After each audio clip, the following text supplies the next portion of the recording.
Hello, beautiful human. I'm Zach. That's Dan. And we welcome back to the studio, Lord Jauregui. Hello.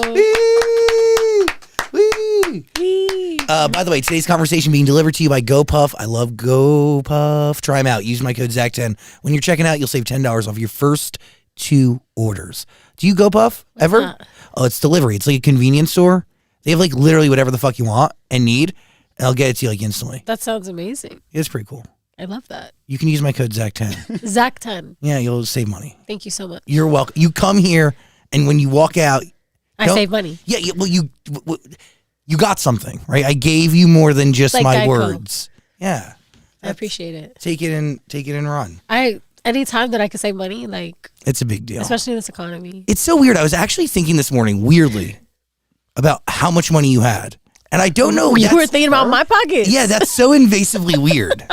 What? No, but hear me out. How much money do I have? I don't think you want to know that right now. See, this is why I was interested. Because Okay. Fifth Harmony has had some of the biggest songs ever. Right. You've that had we your- didn't own. Yes, and that is the T. And that, I Is mean, it tea or is it just reality? no, it is reality. It's just the truth. Does it sting a little bit when you hear those songs out there, or could you find the joy and pride in it? No, I love it. Yeah? What? No. Nothing stings anymore. Really? Yeah. Was that only because of Numb? No. It's because of peace and healing. Yeah. Does that peace and healing bring us to the era of music that you're entering in today? Of course. Which, like, I mean, that record, I'm saying it right? Which one? Pina? Pina. Yeah, when you have the little squiggle line over the N, it's a ny sound. Pina? Pina. Fucking amazing. Thank you. You sound amazing. Thank you. It's also beautifully queer. Super queer. Love it. Purely about pussy. Which I couldn't know less about. I know. We were just talking about this. Guys, Zach has never seen a vagina, even though he's lying. No, I swear to I don't think it is. no, I swear to God, the only vagina that I have seen is in the 7th grade. We watched a video of a woman giving birth, and that was the one time I saw a vagina. I'm so sorry that was your only experience, because Yes. vaginas can be really cute. Really? Yes. I'm very scared of them. I'm so sorry. I'm not scared of them at all. I love them. Can I be honest? Like, what's scarier, a penis or a vagina?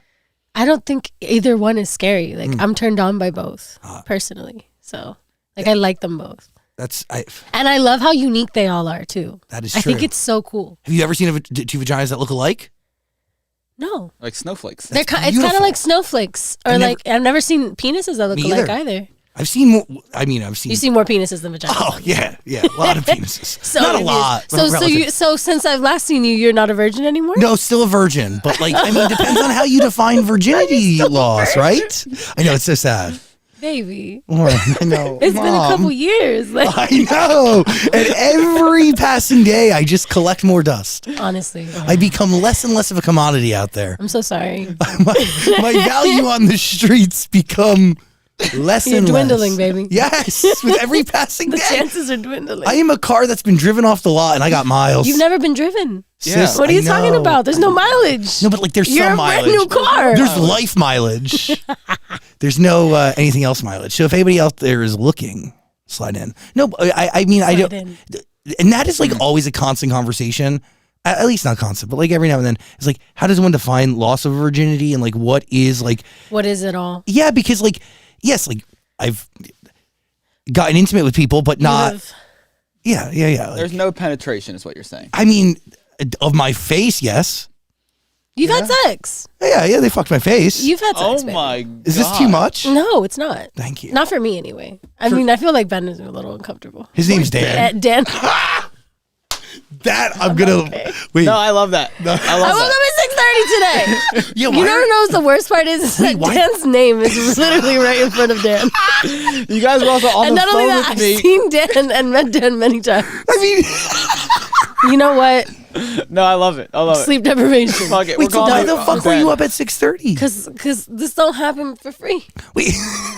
I did not wake up like this. Why- Actually, my hair I kind of did. So you have a promo day all day today? Yeah.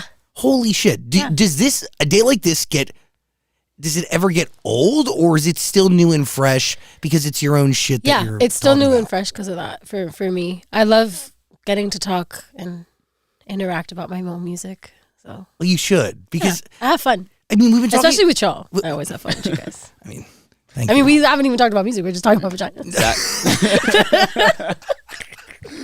God. God. So I have a lot of fun here. Wait, just to go back to this because I need this for personal reasons. Have I lost my virginity if I've sucked dick? Jesus. I believe so, personally, because as I've grown up and like, you know, come into the world as a human being and as a queer person, you know, the boundaries for what sex means or the definitions of sex are kind of ambiguous, and they're really not, there's no linear way to describe sex. We have, as a society, described sex as a man penetrating a woman for a long time, you know, or penetration involved. And I think that's just the patriarchy, to be fair, because like as a woman who has had sex with other women, like I consider that sex, even though sometimes there's no penetration involved. Yeah, you know? totally. Bringing each other to orgasm, like experiencing pleasure with someone else, and that being the intention of both of you, I think is sex. Yeah. Boom. Even if you don't, even just like a consensual agreement to play with each other. Yeah. It's sex. Totally. I guess. Damn. You know? I needed that definition. You're welcome. Because, you know, society. So now you can say else, you're not a virgin. Well, yeah. Because if you've had your Facebook fuck, baby, like you're not a virgin. You're not a virgin. There's no virginity involved. Oh, God. There was no room for Jesus. I hope. No. He was not present. But he did rise. Ooh. Oh. Amen. Amen. Okay. This era of music. We're gonna get got by I know, dude. He's fucking. He's here. Always with us. Singing in Spanish. Yes. God's truth. You've done it before. Yeah. But why is it different on this last record than what I've listened to before? Because it felt natural. It's hard to describe. Like, I think this song's a fucking hit. Thank you. Outside of the lyrical content being different than the other records you've done in Spanish, why is this one different in your opinion? I don't know. It feels. No, I'm not sure. It feels different. Maybe the beat. The production's great. The production's amazing. The feature's fucking sick. Yeah, I mean, I love Snow. Snow is an incredible artist, and I feel like us together, and both of us being like queer, independent Latinas, like I think, just kind of, it's a whole thing, you know. Totally. Is a whole little moment. Is making records in Spanish going to be what you do moving forward? I'm always going to be making Spanglish records. Yeah. Like I'm always going to make English, Spanish, Spanglish records because that's me. You must. I'm Spanglish. Are you still doing this? I am Spanglish. Are you doing this independent still? Yeah. You're a fucking baller. Thank you. How's that been? I am. It's a ballery business over here in the independent life. Especially someone like me who like, I can't live through social media. Unfortunately, I'm learning to be more involved, and like that's not true. I'm lying. I'm in the process of getting better at it all, and I think I will as I continue to grow. But I just don't live my life for the internet. You know? Is that where you think your business lacks? Maybe, probably. But whenever I do things on the internet, people, you know, react and respond to it. So you still have, I don't know, like there's still following and presence, you know. It's just I'm just not the type of person who can be on live every day, you know. I have nothing to talk to you about, and that's okay. Like I'm chilling at home, like yeah, but put the records out and speak to the music now. Exactly, yeah. And also like I like doing little fun things too, like, and I like talking with the fans and stuff. But I don't know, like thinking about my life as content is difficult for me. So how many records are you sitting on now that are part of this new, I mean, are you going to put out an album? Yes. Well, right now I'm putting out an EP. The next thing that's coming is another EP. Is it all Spanglish or? No. Is Always Love the first song off it? Always Love was a single, like kind of standalone on its own. Okay. And this next one coming has 5 songs, right? 5 songs. And where does Pina? How deeply can I go into it? Talk about it, girl. Ooh. No, I'm not gonna tell you who. She said allude. You have collaborations coming? I do have. There's 2 people on the same song. Oh, what? Yeah, it's gonna be good. So, okay, are you doing your own A&R? How does this process work right now for this EP? Am I doing my own A&R? No, I'm with a distribution company. I'm with AWOL. Okay. Yeah. Essentially, A&Ring is just picking the songs for your album. So I feel like being aware and putting people in the right rooms and stuff. Most of these songs I wrote way back when I was still with Columbia. So I really am more piecing things together and finishing things up and putting them out so that they like reach the world before my debut album. And Pina is not a part of the EP at all. No, Pina is Snow Song. Its own thing. Yeah. How'd you feature? Did she just send it to you? Yeah. So Snow and I became friends through like the internet.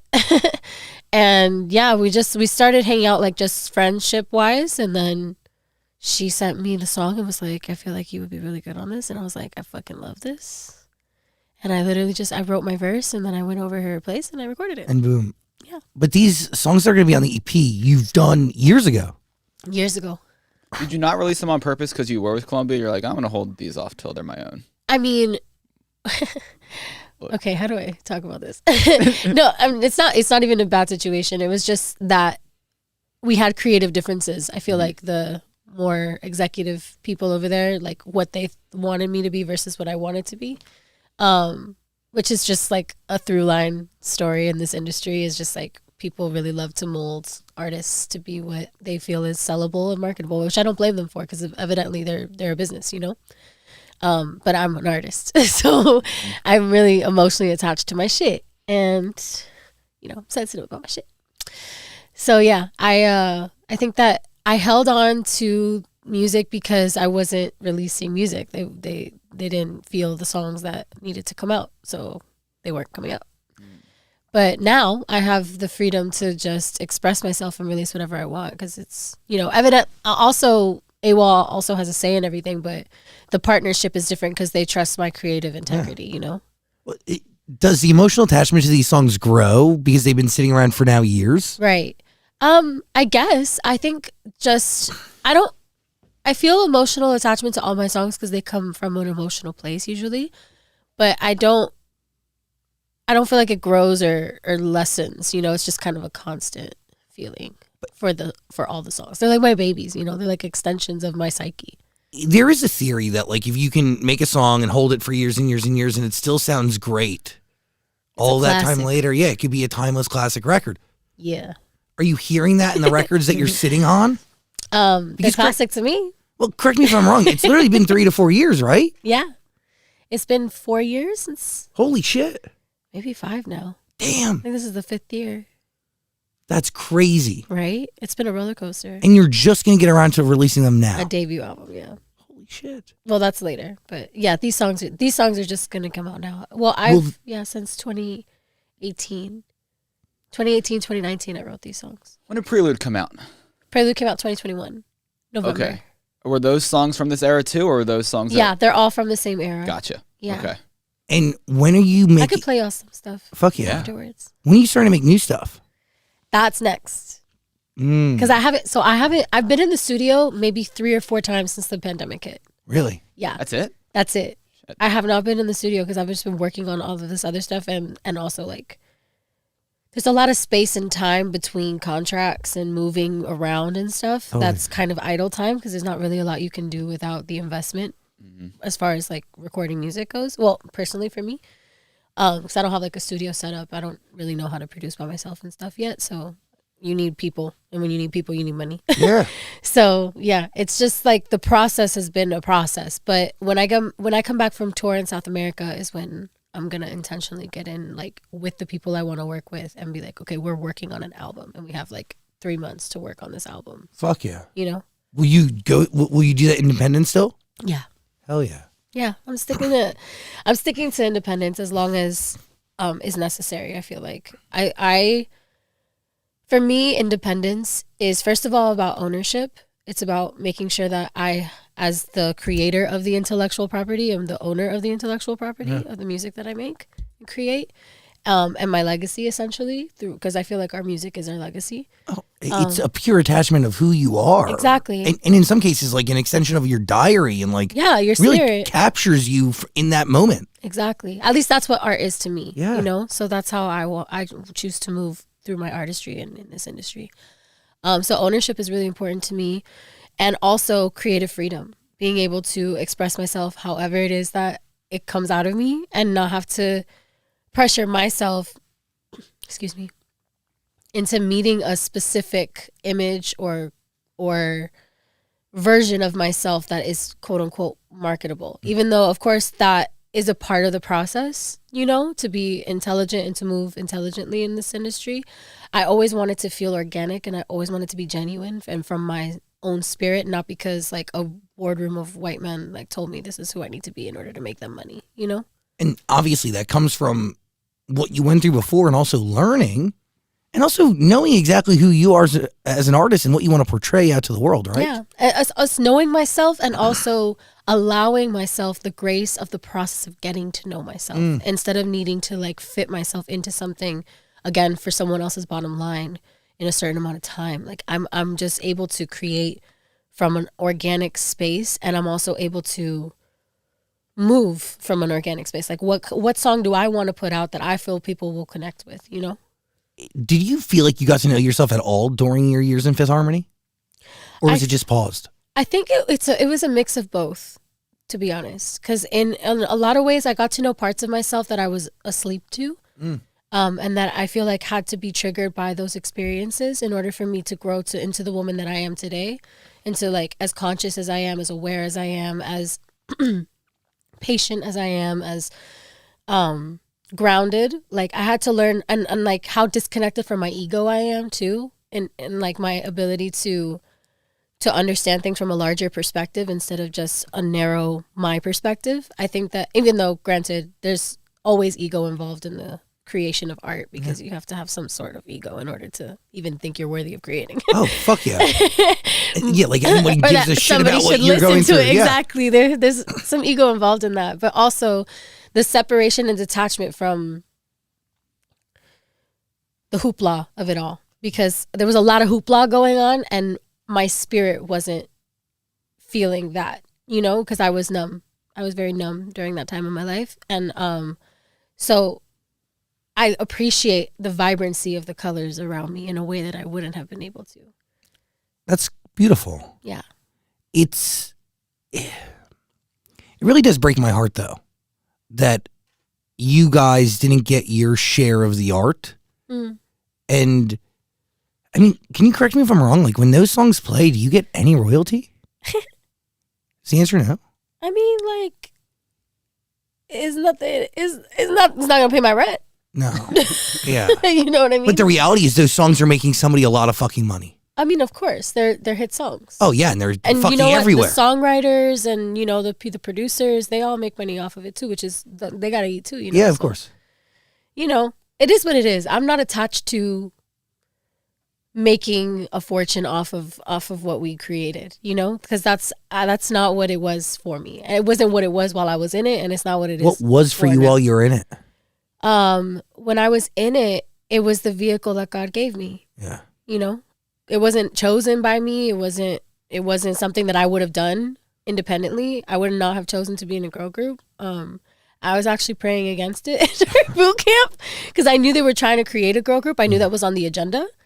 But my intuition told me, but I didn't want to be a part of it, genuinely. So, but God had other plans? But God had other plans and guess what? It worked out exactly the way it was supposed to, because that was the year that, I've said this before, but that's the year that Simon wanted like the female One Direction, and like that was what he was invested in. You know, what you have to always look at, like, this is an industry. Like, people don't care about your dreams. Like, they don't care about, sure. Oh, this little girl loves to sing and like she wants to be like a star on her own one day. Like, they're like, oh wow, she would make a really good member of a group that would make me a lot of money. But sometimes dreams do but also match economically. That's what I'm saying. Yeah. And it also is the pathway, you know? I can't knock a pathway. Because I was from Miami, and like my parents had zero connections to the music industry. I didn't have like an uncle or something. I didn't have any family members in the industry. I wouldn't have had a foot in any kind of way besides the way that I went, you know?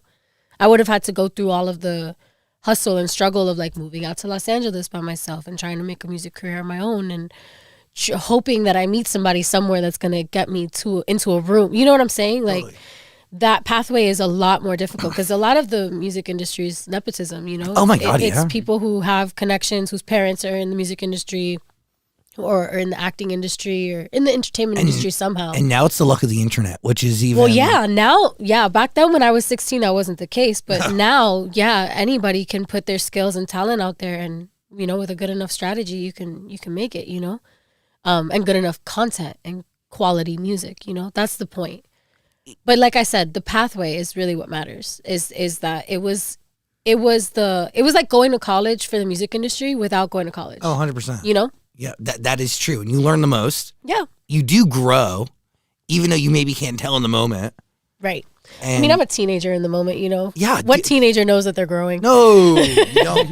But and by the way, like I've been doing this show for some fucking reason for 16 years. Cheers. Yeah, so it started when I was 14. So like all like my dedication, honey. Well, all my like formidable years, you know, I've been spent in the middle of doing all of this at the same exact time, and you don't know, you know, and you're dealing with mostly adults, and you're dealing with crazy people and crazy fucking parents, and it's a whole sub universe that like nobody can really understand fully. Nobody. And you having to navigate that with some sort of respect and sanity, you know, you definitely grow from it. Yeah. No matter how old you are. It's true. But you can't tell in the moment because you kind of just, at least for me, I was like very blinders on, just keep going. Yeah. Because I couldn't stop. And then, you're also living. You're experiencing, fuck yeah. You know? You can't really look at things in hindsight until you're in hindsight, you know?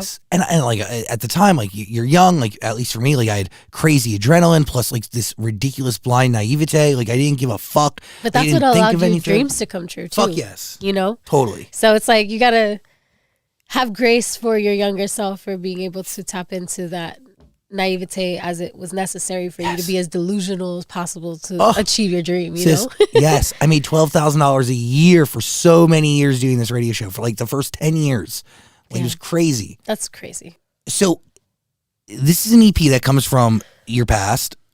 Is the name that you're releasing it under today the same that you had planned for it 5-6 years ago? Well, I hadn't planned to release these songs as an EP, so I kind of just go with the flow of life, to be fair. Like I have these songs, and you know, after Prelude I've dropped 2 songs, 1 song on my own, but like Pina also came out. And I think that I have these songs, I've been sitting on these songs, and these songs aren't going to be on the album. So it's called, the EP is called In Between, because it's like the in between moments. Between eras. Between eras. You grow in the in between though. Yes. How have you grown? How have I grown? How have I not grown? I've grown in a lot of different ways. I think most prevalently in my energy is probably how much I'm genuinely falling in love with myself and moving with intention and integrity for me. Oh. Instead of just trying to like people please the entire world. That's really special. Yeah. That's like, what do you attribute to that? How'd you get there? Pain and people disappointing me, and realizing that as long as I was searching for my sense of worth externally, I was never going to be satisfied at all, no matter what happened to me in my life. So turning that in and understanding, and I have my days where I still feel imposter syndrome deeply, but you know, most of my days now are spent understanding my power and harnessing that power and moving with integrity and just centered. It's a really hard realization to come to, and kind of one that I'm honestly trying to avoid in my own life. Of, you know, you people please, and you bend over backwards, and you do whatever you can to make somebody happy, to make them comfortable, to add value to their existence. Right. And then at the end of the day, all you do is get fucked over. Right. And like, that is like hard. It is hard. It's emotionally taxing. It is emotionally taxing. And also it's all lessons in discernment is what I've come to understand, is like, I always come back to this quote every time I talk about this concept, but from The Perks of Being a Wallflower, this quote that's like, you accept the love that you think you deserve. And evidently that's what we do. You know, if your self-love meter is lacking, you're going to allow someone externally to mirror that to you. Because that's all it is. That's all connections are, is us mirroring each other and understanding ourselves further through each other and through connection with each other. And when you get into a romantic situation, it's usually the most triggering kind of situation, because it's when you're being your most vulnerable. It's when somebody's seeing you completely exposed in all sectors, because you're vulnerable. You're putting your heart on the line for somebody. You're connecting with someone intimately on a soul level. And when that happens, you're just kind of exposed. You're there for somebody to see, flaws and all, you know? And so when that's the case, you have no choice but to be truthful and honest with yourself. And then you get closer and closer to who you really are through experiencing. Self-love, if I'm hearing you right, does partially come from somebody else. I think it always comes, like, we are naturally interconnected, all of us. Everything that exists and lives and breathes, we're interconnected. When we come out of our mother, we need our mother's touch, we need our mother's guidance, we need our mother's milk, you know, like we need those things to survive. Our survival depends on these two people or person, whatever kind of situation, you know, you're born into. That in itself kind of decides how you're going to move through life, like whether or not you were taken care of properly, whether or not your needs were met. You know, it's all about survival. And we are an interconnected species. We need each other for survival. We need to talk with each other. We need to hold each other and cry things out. Like we need to feel together in order to heal genuinely. And what the truth of the matter is that we all live in this very isolated society where we were indoctrinated, especially here in America, we were indoctrinated with this individualism and this separateness. And we end up feeling so lonely because we are so alone in our silos of thought, and we don't realize that reaching out and connecting with someone is what can heal us, you know? It's true. And that's why we seek out therapists. Oh my God, that's essentially buying a friend, you know? It also fuels fear, right? Because it is scary to be vulnerable, but that's because we've been bred to be isolated, right? And we've also been bred to be opportunistic. So a lot of the relationships that people get into these days are very transactional. Yeah. And they're not consensual agreements to grow together.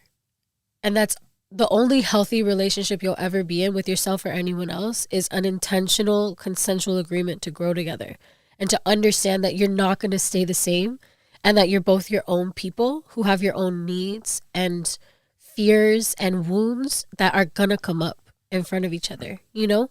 But most of us are so used to discarding each other, getting away from something when it gets too hard. And that's not to say tolerating abuse, you know? Because we also live in a very abusive culture where we've normalized a lot of the ways that we treat each other, like ghosting or like, you know, these kinds of things where you're like, oh, I'm disinterested in this person, I'm swiping left. You know, we're so disposable to one another that we don't, a lot of us lack the integrity to even be in a relationship. And I say that as someone who was in that same cycle of just, I think I'm supposed to be in a relationship, or I love love, so I'm going to keep love meant to me giving and pouring and externalizing, you know? And for some people, love means receiving and taking and in an insatiable kind of way where like nothing is ever enough.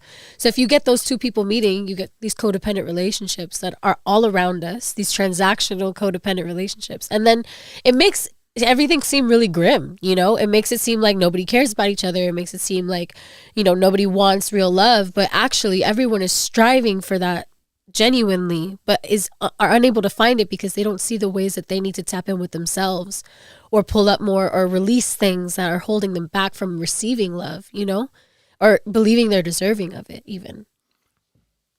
This is eye-opening to me because I do believe that I'm in love with somebody right now.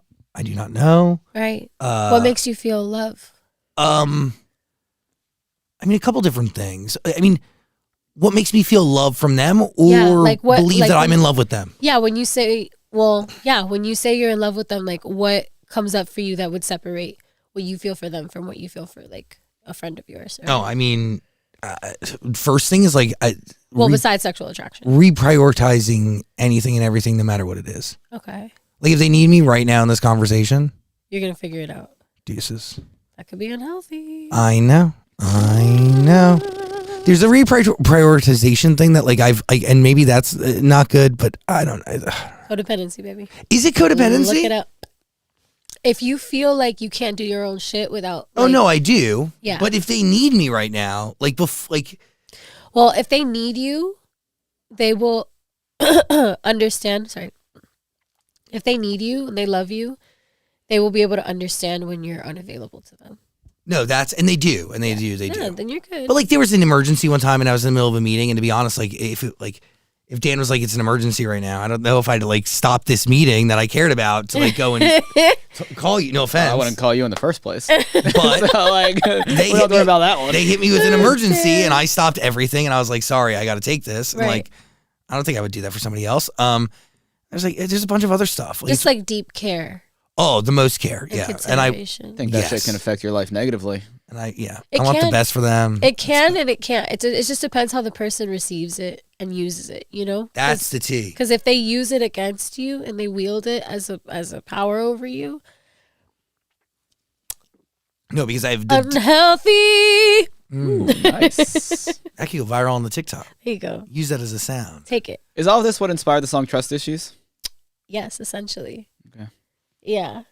Definitely. Yeah, are we talking about this song right here? Yeah, Trust Issues is very much, it just encompasses, because in the chorus I say like, I've got trust issues and I know we all do, but I think I'm too wounded to dive in and that's not fair to you, you know? Mm-hmm. I'm taking like this self-aware accountability of, hey, I'm going to stop myself because I know that I'm getting into this in an unhealthy state of mind, even though I never actually really done that. I've had a moment of clarity before diving into something else. I'm a lover. I don't care. How do you show love? I'm like, what's my love language? Yeah. Physical touch is my number one. I love cuddling and caressing your face and holding hands and cuddling. I love that shit. What else? How do I show love? I'm very affirming. Like, I love watching people be themselves. I love people for who they are. I don't love like random versions of masks that you put on. For me, I actually can see through masks very easily, so I'm turned off by people who wear a lot of masks. But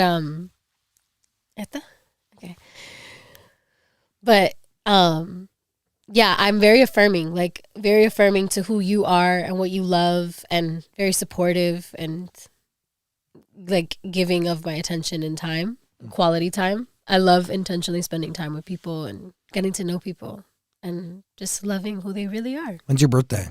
June 27th. Cancer. That's right. It's a good sign. Yes, it is. It's the day after one of my best friend's birthdays. Really? Yeah. Cute. How do you feel about your best friend? She's my favorite. I fucking love her. She's my best. Would fucking die for her. Would murder somebody on her behalf. I love that. Yeah. That's the only kind of friendship I want in my life. Me too. And to be honest, not all friends can be that, you know, but eventually they could, right? Like you got to give people the opportunity to prove themselves. You never know. And I do think there was moments in my life early on, like, and I've been friends with that person for like, I don't know, like 13, 14 years. So like there's moments in my life early on where I was like more, and they were too, like more understanding, more forgiving. You just gave more margin for error and just tripping and figuring it out together. You know what I mean? I think that those are the most beautiful. Oh, fuck yeah. To be fair, because then you can ride through we're the not most perfect, shit. you know? Like you can't expect people to be perfect, especially when we're all unlearning very toxic realities. Yeah. You know, I feel like we're as a collective in a very deep awakening moment, as far as how we relate to one another and how we see ourselves. And so I feel like there has to be a certain level of grace for us as human beings, stumbling and learning and growing and shedding things that are obviously not true or harmful, you know? And by the way, that's in any relationship. Yeah. And I understand you very much. Like how I show love as well is very much deep understanding, deep communication, quality time, very ridiculously supportive. Honesty. Yeah. Oh my God. Brutally honest. Honesty is number one, bro. Like, don't lie to me. Don't lie to me. Because first of all, I'll always find out the truth. It's really kind of scary how God does that every time. And second of all, it just shatters trust. And without trust, there is no foundation. True. You know? And granted, does that mean that we can't make mistakes and prove ourselves to each other? No. You know, mistakes are possible. And actually, I feel like trust builds a lot when a mistake is made, but is honestly held accountable. Oh, fuck yeah. You know? Like, that's the thing is like, if you make a mistake and then you're gaslighting your partner and you're trying to make yourself feel better by reducing the impact of what you've done, you know, even if maybe it isn't that important to you, this is something I've learned too. Like just holding that space to be honestly accountable and be like, you know what, I hear you and this is how I can love you better. And so I'm going to move differently so that you feel safe here, because that's what matters to me is your emotional safety. And by the way, making those concessions, show love too. Absolutely. That's what builds love. Fuck because like again, none of us are going to be perfect off bat. You need to communicate your needs too. Like that, I used to be like, because I'm so intuitive, I assumed other people should be as intuitive as I am, you know? And so I've lost out on a lot of just receiving of love because it wasn't the right way to show it to me, you know? But I also wouldn't say what I really wanted or what I really needed because I was scared to upset somebody, or it was in that people pleasing bag, you know? Where it's like, oh, I don't want you to feel like you're doing something wrong, but this isn't what I need from you. You know, this isn't how I feel loved. This might be how you show love, but it's not how I feel loved. Are you in love now? Yes. Yeah, we saw that. You went Instagram official. Yeah, I'm an Instagram official. What does it feel like to do that? I've never done that ever in my life. Probably never will. To make something Instagram official? Yes. I mean, I kind of did it very whimsically. I didn't even tell her I was going to post it. I was just like, damn, it's Valentine's Day. I'm seeing all these people post their babies. I was like, this is my baby. Like, I'm in love and I don't care.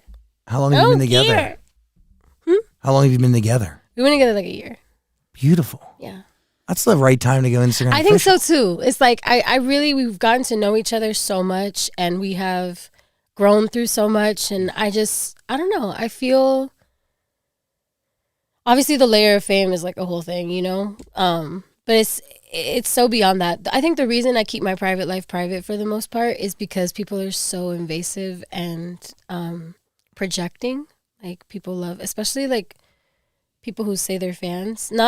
Obviously not all of them. Like the majority of my fans are super happy for me. They love to see me happy. Like that's where their MO is. But then there's those other people who just are so attached to you that they feel they have ownership over you, and then they just like trash someone you love and like try to make their lives miserable or make up things about them, or like, you know what I'm saying? Which is totally. Just, that part is so weird to me. So I try to just keep what makes me happy away from people who want to project unhappiness onto it, you know? That's the healthy thing. But like I said, do. Valentine's Day came, I saw these cute pictures. I was like, you know what? Me and my baby are cute. How'd you guys meet? I'm just gonna post it. She was my backup dancer for the Prelude situation. Yep. I like this. I like this. And we literally, the first day we met, it was like just very intimate dancing that we were doing, because it was for Don't Want to Say, which is a very sexual, sensual song. And I was doing the dance was centered on the fluidity of my sexuality. And wow. She was what the fuck? Yeah. Right? Yeah. What the fuck? Damn. And so the first day we were just like doing very sensual moves with each other. Get and that like out of the way real quick. Figuring out the thing. Yeah. And the chemistry was just crazy. I was like, what the fuck is this? I feel so attracted to you. And then it was like super low key. We both had like a crush on each other, but didn't say nothing about it for a minute. Because you're her boss. Exactly. So she was being respectful. I didn't want her to be respectful.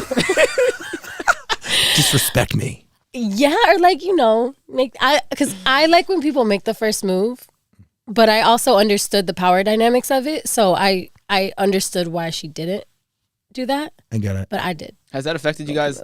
You did? I did make You made the first move? I did. It's like you had to. I had to, because she wasn't gonna do it, and I was like, fine, I'll do it. Wow. It was so worth it. God, I'm jealous. I'm nervous to make the first move. Never will.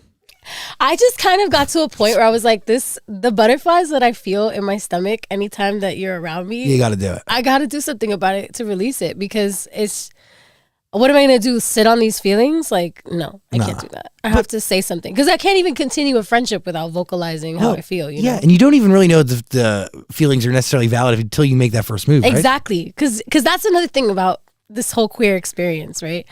As when I'm in my straight bag, like my straight bag, I'm not even confused. Like, I can tell when a man is attracted to me. I can tell when he wants to fuck me. Like, but queer stuff, you when it comes to a the woman, real shit you don't know, or a non-binary, whatever human being is across from me that is not just a hetero man, like, I just get so nervous and so like. I'm just like, oh no, there's no way she really likes me. Like, it's just me. It's just in my head. I'm just being crazy. Like, you know what I mean? Like, I like gaslight myself into missing every single sign that this person is into me. And then I'm just like, oh, fuck. I don't know if this is mutual. So I didn't know if it was mutual. And I was telling myself it wasn't mutual. I was like, girl, you're reading way too much into this. The eye contact is normal. It's fine. But every time we would make eye contact, we both had to just like for a second, because it's like, oh my God, this is so like potent, you know? But I thought it was one-sided, but it wasn't. How'd you like muster up the confidence?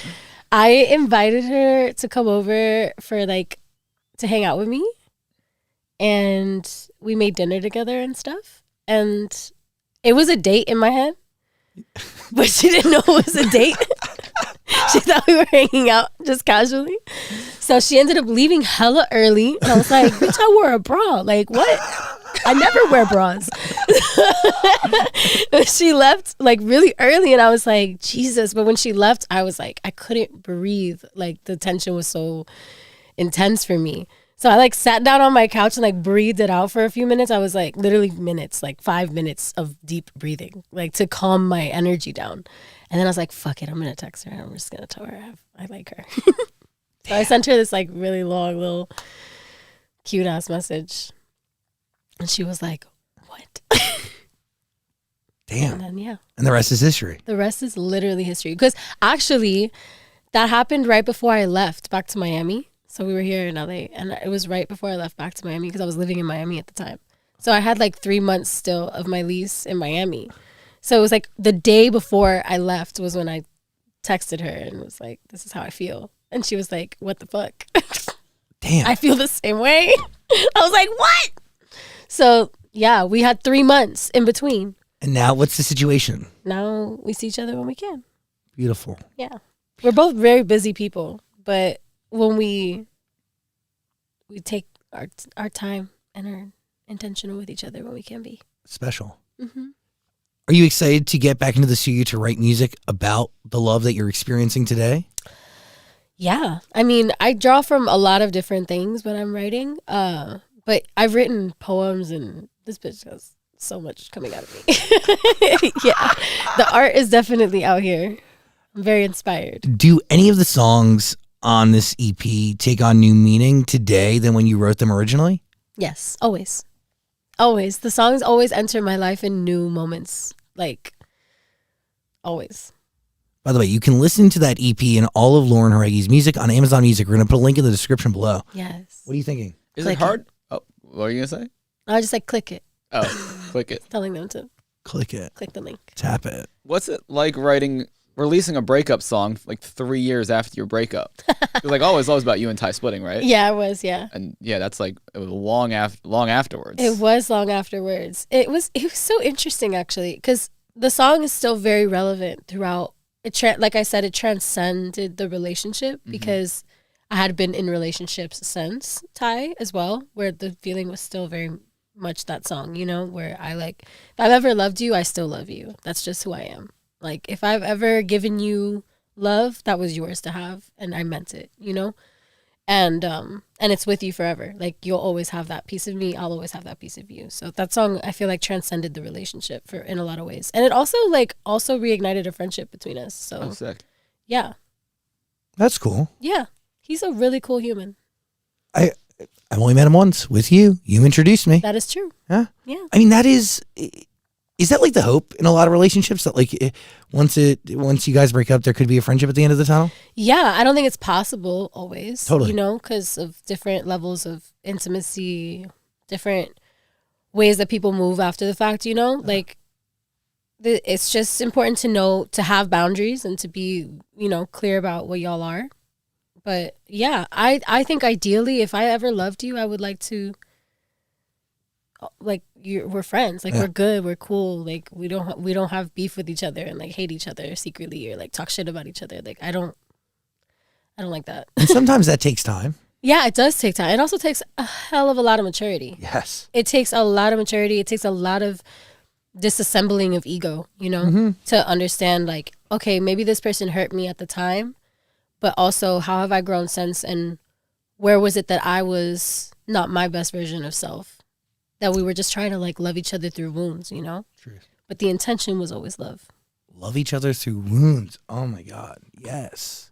I just let my ex back into my life. Ew. Yeah, today. This one Today? kid. Yeah, literally. Literally today? Literally today. Well, let them back in what kind of I mean, they've been like hitting me up and I decided to just hit them back. Ooh, but that sounds spicy. I don't know. The reason it ended was spicy. they were looking for a green card the last time. So I was like, oh, hell no. okay. I don't know what they're looking for this time. I don't know, buddy. That happens to you often. Stop that. Oh, my God. No, I'm sad. Sad looking for love. I have a little bit of a disposable income. You know what I mean? So they, you know. Come on, guys. Go get them. No. What y'all waiting for? I have no more teats left to suck on. I'm like, Ooh. I'm out. I'm I fresh. thought you didn't do that. No, you're right, T. Yeah, T. What are you thinking, Daniel? You have all the songs over there. We just got the track list in here, which, by the way, you should listen to the EP. We're going to put in between. That's what it's called. There's going to be a link in the description below. All of Lauren's music is on Amazon Music. So go. Well, we got The One. We got All in My Feelings. We got Oceans. Look at me just reading down the list so here. you have a song about somebody being the one and a breakup song all in the same body of work. Yes. How close together were those songs written? The One was written. Well, you got to hear the context of The One. Break it down for me. Because The One is about. I would assume it's about the one. No, it's about the one who claims that they're the one. Oh. Or the one claiming that I'm the one. Right? So you're saying that I'm the one. Well, okay, show me that you love me. And I don't need your money. Like, don't come at me with material shit. I need, that's not the way that you can keep me. Did you tell them that in the moment? That's specifically, yes. You did? I mean, yes, in different ways. I'm not a materialistic person. You can't buy my love. When somebody said that you're the one for them, do you have a moment where you think to yourself, maybe I could be? Of course. I think if you're with someone and someone's like, you're my person, you're like, okay, yeah, you're my person. We're together, you know? But I also always have an intuition about like, maybe. We'll see. You know? That's like in the back of your mind. Yeah, because I also like, I'm young, you know? Like, I'm not trying to be, I'm your only one forever and ever, amen. Like, I'm a little more realistic than that, you know? Especially when I'm young, like 20, 21. Yeah, back then, yeah. Baby. Different world. I was a baby. I wasn't trying to be a wifey. Are you now? I don't know. For the right person? For the right person, maybe. I don't know. I'm still young. I'm still feeling out things. I need to be in long-term relationship before I even remotely consider marriage. I get that. I also am indifferent to marriage as a whole. Yeah, do you really need it? No. I personally don't think I need it. I think the concept of having a fun party, like where we dress up real cute, I like that. And like the union under, excuse me, the union under God, or like a spiritual binding of us, I think is really beautiful too. But the whole like government involvement. Yeah, fuck that. It's good for your taxes though. Is it though when you're gay? I don't know. I don't know. To be honest, I'd rather just acquire dependents. Like really, like give me fucking random stragglers. Just give me dependents. Yeah, give me fucking sugar babies. I'll take care of you, mama. No, literally, like you have no idea the conversations I have with my business manager. Taxes are so crazy. I think we should stop paying them. She's freaking out. It's so fucked. No, it's like I agree with. Well, I don't think we should stop paying taxes. I think there should be more transparency as to where our money goes. I think they're very transparent about where our money goes. Well, the really military, crazy. yeah. Yeah, the military, it's literally to line white into fat men's pockets. Killing people. Totally. Yes. Funding genocide. East Palestine, Ohio, right now. Everything going on there, very tragic. So much stuff going on. But please listen to In Between. That is the EP. Right, that's the point. Please listen to the music. Link in the description below. Final thought? Yeah, you know what? You know what went viral a couple months ago, or I guess a year ago, was when we were talking about the Amy Winehouse documentary. I know. And they did that casting, and it wasn't your name. I was like, it wasn't me. Wasn't. Did you at least get seen for it? No. What the fuck? No. Also, maybe blessing in disguise. That girl's getting torn apart right now. That's what I'm saying. I was like, you know what? God be protecting me. Like I don't need to be involved. I don't need to be involved. I also don't think it's.